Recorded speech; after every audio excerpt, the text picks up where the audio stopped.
के हृदय का उसका सफल क्यों ना जीवन होगा। द्रौपदी ने बांधा केवल 4 कच्चे धागों से, बदले में भेज दी थी साड़ियाँ हजारों में।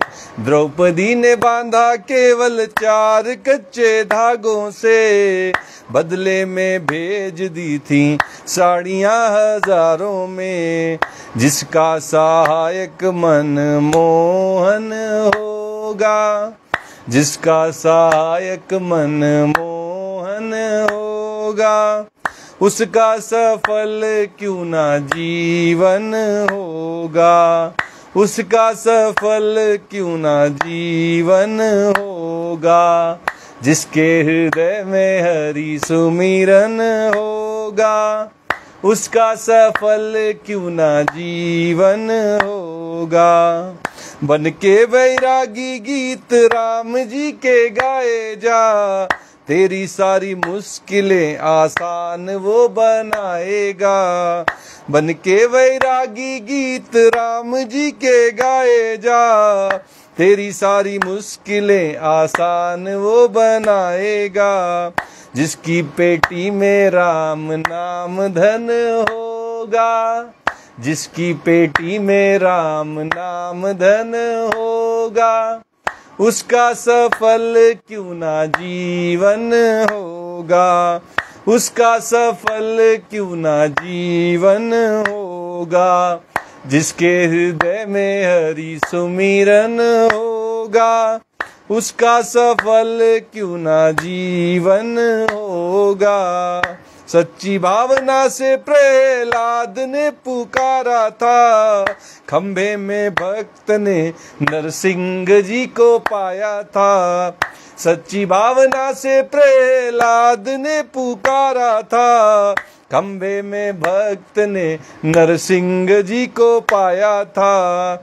जिसका सहायक रघुनंदन होगा, जिसका सहायक रघुनंदन होगा, उसका सफल क्यों ना जीवन होगा, उसका सफल क्यों ना जीवन होगा।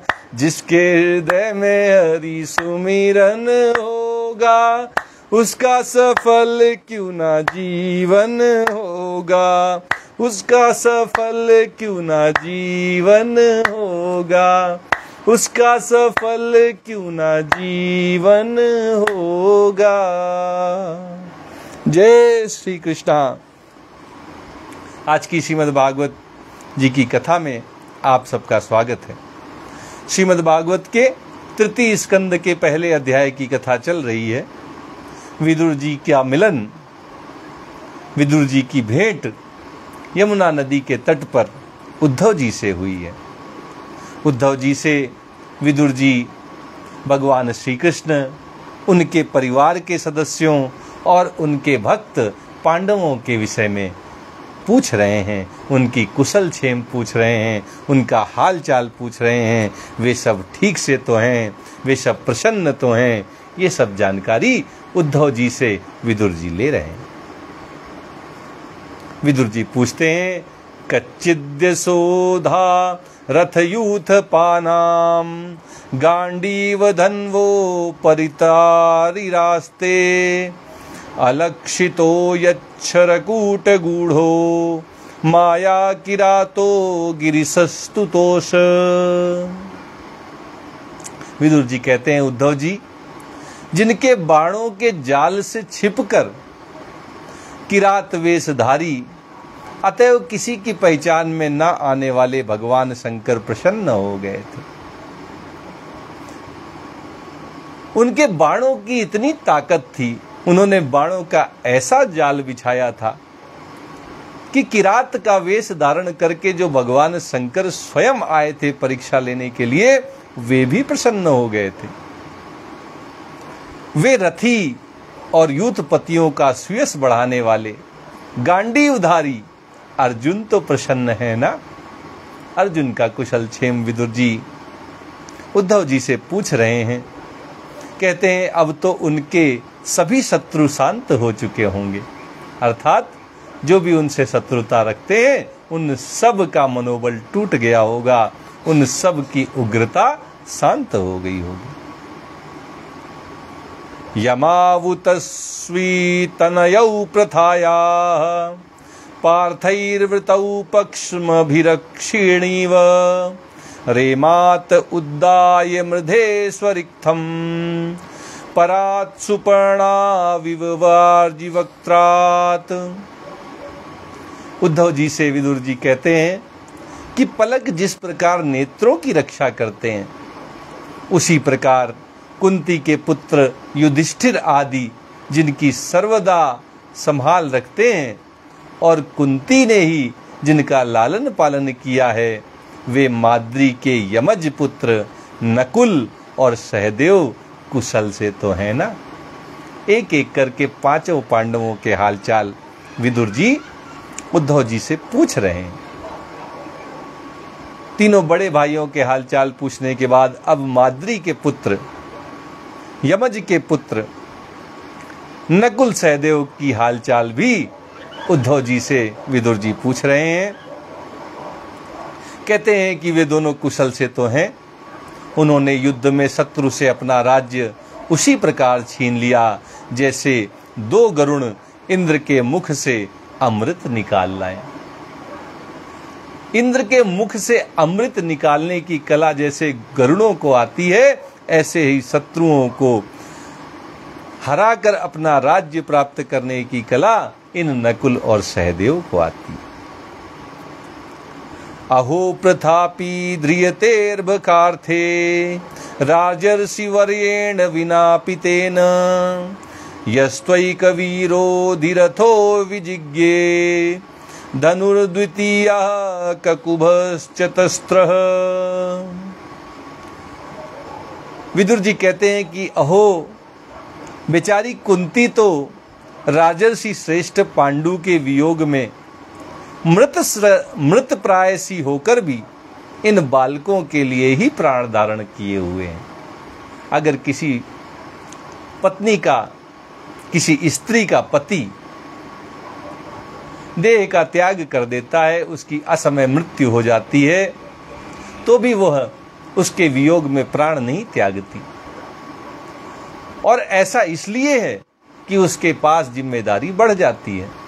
अब उसको अपने सास ससुर की सेवा करनी है, अपने बच्चों का पालन पोषण करना है, घर भी संभालना है और बाहर की जिम्मेदारियां भी लेनी है। ऐसे में उस स्त्री के कैसे लक्षण होंगे? वैसे ही होंगे जैसे माता कुंती के हैं। महाराज पांडु जो अनुपम वीर थे, जब वे माता कुंती को छोड़कर चले गए तब वे भी वियोग में मृतप्राय हो गई होंगी। लेकिन जो समय की मांग थी, जिम्मेदारियां बढ़ गई थीं, उन्होंने उनको सराखों पर लिया और अपने बच्चों का पालन पोषण किया। पांडवों का लालन पालन करने की जिम्मेदारी माता कुंती ने ही उठाई।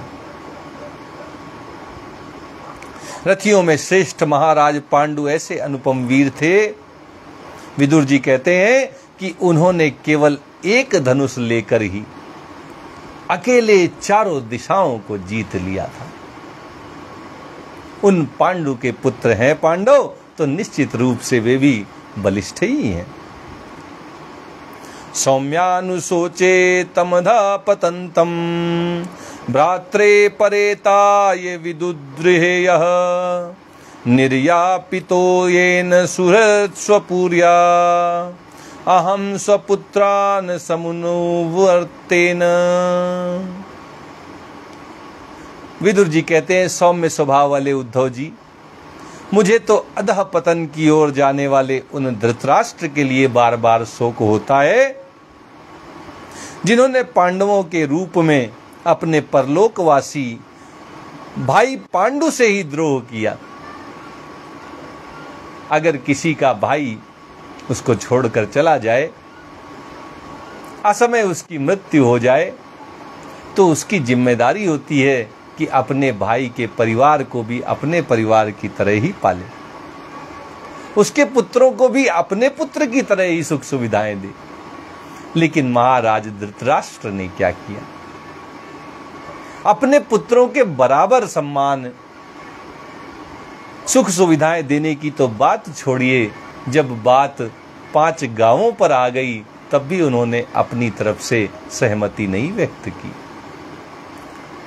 वे तो पांडु पुत्रों को सुई की नोक के बराबर जमीन देने के लिए भी तैयार नहीं हुए। ऐसे में उनका अधोपतन होना, उनको नीचे की तरफ जाना, उनके जीवन में जो कुछ भगवान ने उन्हें दिया था उन सब का भगवान द्वारा वापस छीन लेना, ये कोई आश्चर्य की बात नहीं है। विदुर जी कहते हैं कि उन्होंने अपने छोटे भाई पांडु से द्रोह किया और अपने पुत्रों की हां में हां मिलाकर अपने हित चिंतक मुझ विदुर को भी नगर से निकलवा दिया। उन्होंने न मेरे साथ विदुर के साथ अच्छा किया और ना ही अपने छोटे भाई पांडु के पुत्रों के साथ अच्छा किया। सोहम हरे मृत्य विडंबनेन दृशो नृणाम चालयतो विधातुः नान्योपलक्ष्यः पदवीं प्रसादात् चरामि पश्यन् गत विस्मयोत्र। राजा परीक्षित ने श्री सुखदेव जी से यही प्रश्न किया था। यही प्रश्न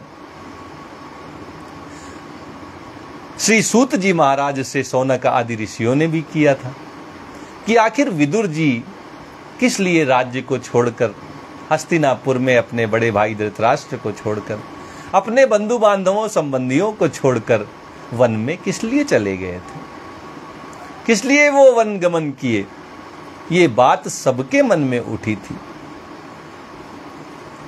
प्रकरण विदुर जी ने पहले ही बता दिया कि जब दुर्योधन ने उनको अपमानित करके राज्य से बाहर करने के लिए प्रस्ताव दिया तो वे स्वयं ही हस्तिनापुर छोड़कर चले गए। लेकिन केवल यही मात्र नहीं कारण था। विदुर जी आज उद्धव जी से जब चर्चा कर रहे हैं तो उन्हें वे दिन वापस याद आ रहे हैं। वे कहते हैं कि मुझे तो दुर्योधन ने नगर से निकलवा दिया था और महाराज धृतराष्ट्र ने अपने पुत्रों की हां में हां मिलाकर उसका समर्थन ही किया। उसको कोई, दुर्योधन को ये नहीं कहा कि विदुर जी को नहीं भेजा जाए, उनको राज्य में रहने दिया जाए, वो हमारे शुभ चिंतक हैं। ऐसी कोई बात महाराज धृतराष्ट्र के द्वारा नहीं कही गई। विदुर जी कहते हैं मेरे भाई, मुझे इसका कुछ भी खेद और आश्चर्य नहीं है।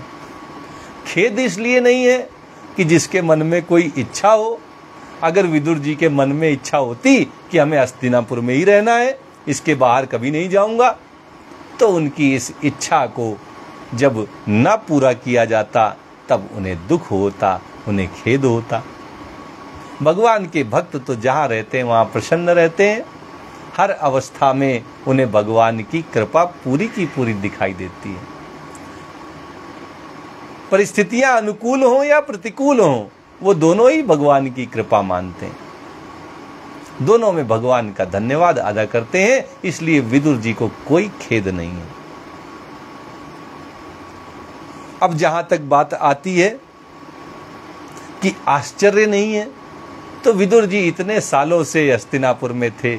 वे महाराज धृतराष्ट्र को भी जानते थे और दुर्योधन को भी जानते थे। दुर्योधन ने जो किया, अपने पुत्र के मोह में महाराज धृतराष्ट्र ने जिस तरह उस पर सहमति व्यक्त की, इसमें भी कोई आश्चर्य की बात विदुर जी को नहीं लगी। वे कहते हैं कि जगत विधाता भगवान श्री कृष्ण ही मनुष्यों की सी लीलाएं करके लोगों की मनोवृत्तियों को भ्रमित कर देते हैं। कहते हैं कि भगवान की इच्छा के बिना एक पत्ता भी नहीं हिलता।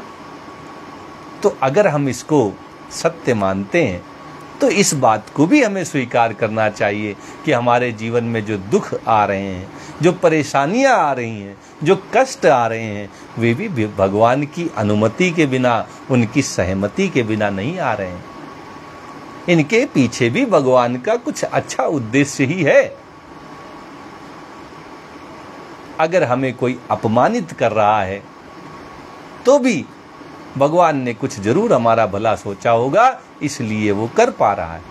नहीं तो जब एक पत्ता नहीं हिल सकता तो कोई किसी को अपमानित कैसे कर सकता है और कोई किसी का समर्थन कैसे कर सकता है।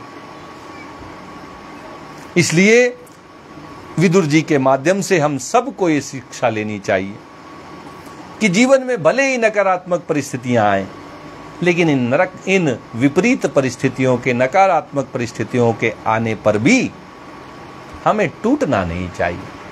टूटता वही है जिसका भगवान पे अटूट विश्वास नहीं होता।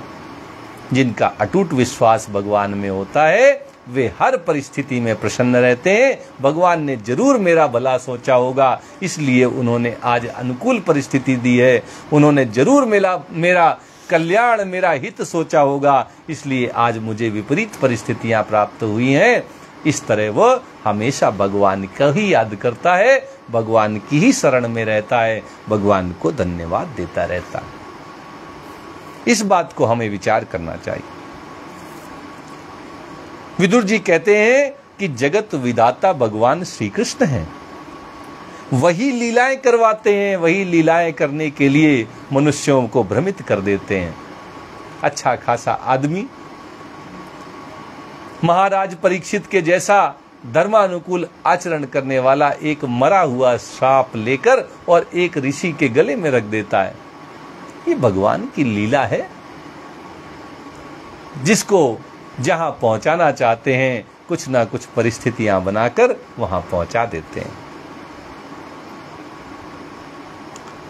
विदुर जी कहते हैं, मैं तो उन्हीं की कृपा से, उनकी महिमा को देखता हुआ दूसरों की दृष्टि से दूर रहकर सानंद विचर रहा हूं। देश निकाला दे दिया गया है विदुर जी को, हस्तिनापुर से निकाल दिया गया है, छोड़कर आ गए हैं, लेकिन तनिक भी दुखी नहीं है। हमें तो हमारे पिताजी थोड़ी देर के लिए घर से बाहर कर दें, चले जाओ थोड़ी देर हमारी नजरों के सामने से, तो हम बड़े दुखी हो जाते हैं। अगर हमारा अध्यापक, हमारे टीचर, हमारे गुरु हमें थोड़ी देर के लिए मुर्गा बना दें, क्लास से थोड़ी देर के लिए बाहर भेज दें, तो हम दुखी हो जाते हैं। लेकिन विदुर जी जरा से भी दुखी नहीं है, उन्हें तो राज्य से ही बाहर निकाल दिया गया है। कारण क्या है? विदुर जी का भगवान में अटूट विश्वास। वे कहते हैं कि भगवान ने हम सबको साक्षी बनाया है। जो भी परिस्थितियां हमारे आसपास हो रही हैं, जो भी घटनाएं घट रही हैं, हम उन सब के साक्षी हैं। जब हम उनके साथ आसक्ति जोड़ लेते हैं, ममता जोड़ लेते हैं, मोह जोड़ लेते हैं, तो हम परेशान हो जाते हैं। लेकिन अगर हम बिना किसी मोह के, बिना किसी ममता के, केवल साक्षी भाव से सामने आ रही परिस्थितियों का अवलोकन करते हैं, आने वाले परिवर्तनों को देखते हैं, साक्षी भाव से उनका दर्शन करते हैं, तो हमें तनिक भी दुख नहीं होता। हम भी विदुर जी के समान सानंद, आनंद पूर्वक इस संसार में विचरण कर सकते हैं। फिर हमें कोई दुखी नहीं कर पाएगा। नूनम नृपाणाम त्रिमदोपथानाम महीम मुहुश्चालयताम चमूभिः वधात् प्रपन्नार्तिजिहीर्ष येषो व्युपेक्षतागम भगवान कुरुणाम। विदुर जी कहते हैं कि यद्यपि कौरवों ने उनके बहुत से अपराध किए, फिर भी भगवान ने उनकी इसीलिए उपेक्षा कर दी थी कि वे उनके साथ उन दुष्ट राजाओं को भी मारकर अपने शरणागतों का दुख दूर करना चाहते थे। भगवान को बड़ा अपमानित किया गया कौरवों की सेना सभा में। वे दूत बनकर गए थे पांडवों के, केवल 5 राज्यों की मांग करने गए थे, लेकिन वहां उन्हें अपमानित किया गया। लेकिन भगवान तो सर्वसमर्थ थे, फिर भी उन्होंने वहां किसी को दंड नहीं दिया, उनके उस अपमान की उपेक्षा कर दी, नजरअंदाज कर दिया उसको। और इसके पीछे एक ही कारण था, भगवान चाहते थे कि ये दुष्ट राजा मारे जाएं और जो उनके शरणागत हैं उनका दुख दूर हो जाए। जो विद्या, धन और जाति के मद से अंधे होकर कुमार्गगामी हो रहे थे और बार बार अपनी सेनाओं से पृथ्वी को कपा रहे थे, ऐसे पापियों का अंत करने के लिए भगवान सभा से चुपचाप लौट आए थे। ऐसे ही विदुर जी भी हस्तिनापुर छोड़कर चले गए कि खुद ही भोगेंगे अपने कर्मों को। कई माता पिता ऐसे हैं कि अगर उनके पुत्र कुपुत्र निकल जाते हैं, नालायक निकल जाते हैं, दारू सिगरेट ड्रग्स लेने लगते हैं, तो उनके साथ वो भी दुखी घूमा करते हैं। कई बच्चे तो अपने माता पिता को प्रताड़ित करना प्रारंभ कर देते हैं, लेकिन माता पिता उनके मोह में ऐसे बंधे रहते हैं कि उस घर की चार दीवारी से जैसे बांध दिए गए हों, उसको छोड़ना ही नहीं चाहते। उनको लगता है कि जैसा भी समय आ रहा है हमें अपने बच्चों के साथ ही बिताना है। लेकिन ऐसा ठीक बात नहीं है। अगर बच्चे आपका आदर कर रहे हैं, आपको सम्मान देते हैं, तो आप उनके साथ रहिए, और अगर नहीं देते सम्मान, अपमानित करते हैं, तो कोई मोह नहीं, कोई ममता नहीं, कोई आसक्ति नहीं, इन सब का परित्याग कर देना चाहिए। इन सब का परित्याग कर देना चाहिए। जो ऐसा नहीं करते हैं उनका वही हाल होता है जो महाराज धृतराष्ट्र का हुआ।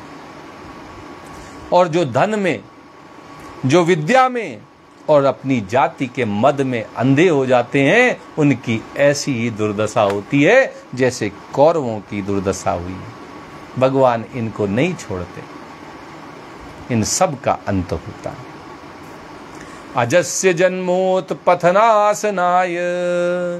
कर्माण्य कर्तुर्गृहणाय पुंसाम नन्वन्यथा कोरहति देह योगम परो गुणानामुत कर्म तंत्रम। विदुर जी कहते हैं, उद्धव जी, भगवान श्री कृष्ण जन्म और कर्म से रहित हैं, अजन्मा हैं और कर्मों के बंधन से परे हैं।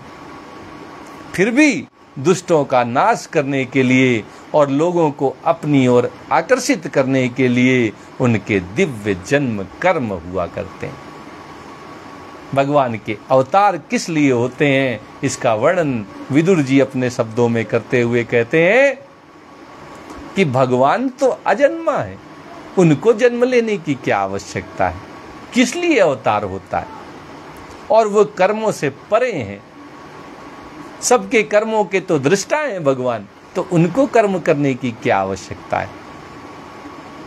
लेकिन सबको अपने उदाहरण के रूप में प्रस्तुत करते हुए, अपने आप को एक आदर्श के रूप में प्रस्तुत करते हुए भगवान अवतार भी लेते हैं, उनका जन्म भी होता है और वे कर्म भी करते हुए दिखाई देते हैं।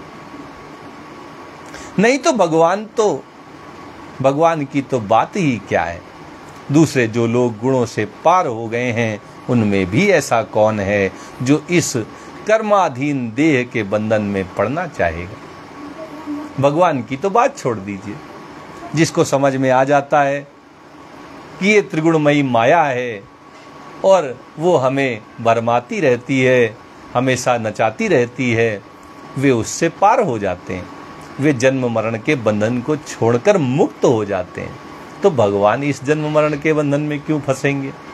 लेकिन चूंकि उनका उद्देश्य अपने शरणागतों की रक्षा होती है, साधुओं का कल्याण करना होता है, दुष्टों की मटिया पलेत करना होता है, उनको संहार करना, उनको नष्ट करना होता है, इसलिए वे भी अवतार लेकर आते हैं और इस धरा पर कर्म करते हैं।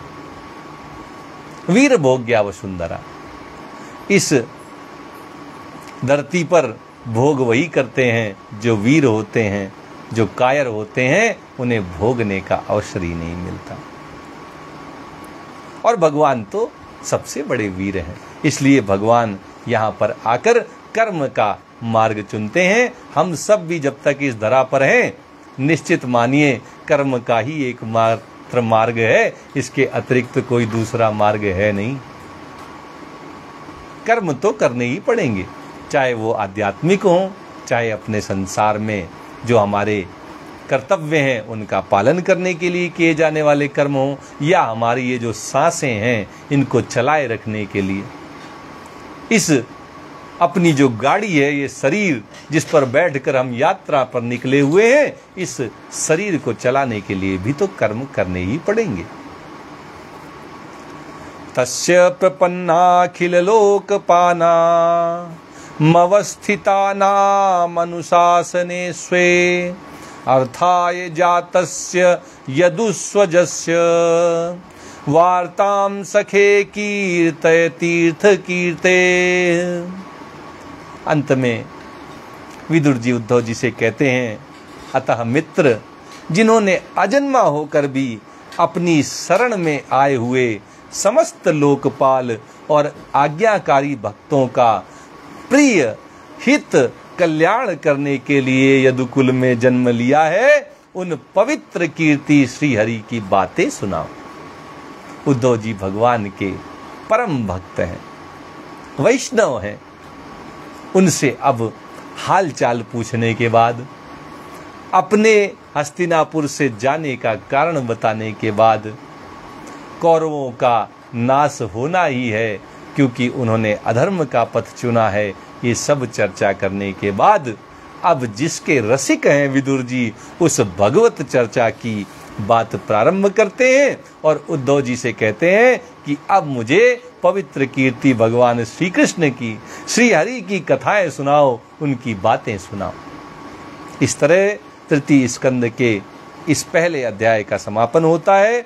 इति श्रीमद्भागवते महापुराणे पारमहंस्याम संगीतायाम तृतीय स्कंदे विदुरो उद्धव संवादे प्रथमो अध्याय। आगे की कथा कल कही जाएगी। आइए श्रीमद्भागवत जी की आरती करते हुए आज की कथा को यहीं विराम देते हैं।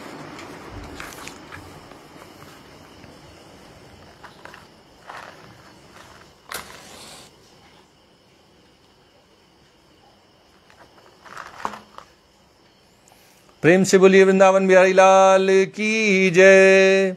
श्री भागवत भगवान की है आरती, पापियों को पाप से है तारती।